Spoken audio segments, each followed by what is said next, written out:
Au sommaire de ce nouveau JT des Prix d'Amérique Races, FaceTime Bourbon qui va tenter d'entrer un peu plus dans l'histoire en visant le doublé Prix d'Amérique Prix de France, un doublé rare ces derniers temps. Une speed race où le 5 ans Aetos Chronos devrait tenter sa chance face à ses aînés pour la première fois de sa carrière. Et puis retour 30 ans en arrière pour la 30e sur 30 de notre légende d'Amérique, Ténor de Beaune. Après sa magnifique victoire du Prix d'Amérique Legend Race, FaceTime Bourbon part désormais à l'assaut d'un doublé qu'il n'était pas parvenu à réaliser en 2020, à l'âge de 5 ans face à Davidson Dupont, malgré une ligne droite supersonique et 200 derniers mètres bouclés en 1,026, soit 57,5 km/h. 250 mètres à parcourir, Davidson Dupont qui est lancé à pleine vitesse par Jean-Michel Bazir. En deuxième position, Vitruvio, et voilà FaceTime Bourbon qui a trouvé l'ouverture et Delia du Pomereux qui finit à toute allure. Davidson Dupont qui tente de résister à FaceTime Bourbon. Davidson Dupont devant FaceTime Bourbon. Davidson Dupont qui résiste à un FaceTime Bourbon magnifique dans les derniers mètres de course. Delia du Pomereux est troisième. Un doublé Prix d'Amérique Prix de France réalisé à 17 reprises par 12 chevaux différents depuis la première édition de l'épreuve de vitesse en 1956. Un doublé qui se raréfie depuis le début du 21e siècle. Ils ne sont que 3 à y être parvenus. Mono du Corta, Ready Cash et Bold Eagle. FaceTime Bourbon va donc tenter ce doublé une deuxième fois et pourquoi pas rejoindre dans ce cercle fermé son père Ready Cash 10 ans après. Il y aura bien 5 ans au départ du Prix de France Speed Race, pas de Guderi Pré ni de Power rentrés en Suède, qui ont tous deux participé à la Legend Race, mais Aetos Chronos. Le vainqueur du prix Bold Eagle dimanche dernier sur le parcours des 2100 mètres devrait être aligné face à ses aînés. Son entraîneur Jerry Riordan l'a annoncé à nos confrères suédois de Travronden.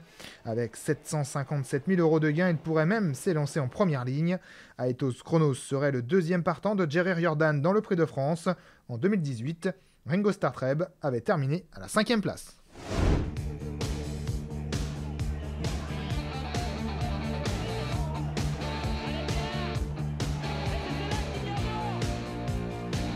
Lorsqu'un ténor hausse le ton, en général ça fait du bruit. Et Prix d'Amérique ou pas, celui de Jean-Baptiste Bossuet joue sa partition en solo, comme d'habitude. Ténor de Beaune a couru 29 fois, gagné 29 fois. Jamais un cheval ne s'était présenté invaincu au départ d'un Prix d'Amérique. Le 27 janvier 1991 ne dérogera pas à la règle, la 30e ne saurait tarder. Alors que Ténor de Beaune, semble-t-il, commence à lâcher maintenant Rêve du Don et Ultra Ducal qui tentent de revenir.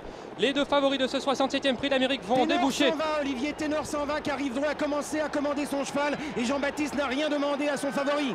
Ténor s'en va en effet, vous le voyez, il prend une demi-longueur, une longueur d'avance maintenant. À l'entrée de la ligne droite, Rêve du Don ne peut réagir. Ténor de Beaune pour l'instant magnifique dans ce Prix d'Amérique. Il a l'avantage à l'entrée de la ligne droite. Rêve du Don est en seconde position, visiblement sur ses fins. Ténor de Beaune va remporter son premier Prix d'Amérique, cela ne fait aucun doute maintenant. Rêve du Don est en seconde position, attaqué par Ultra Ducal, alors que Kela GD est quatrième, attaqué maintenant par Picker Cup.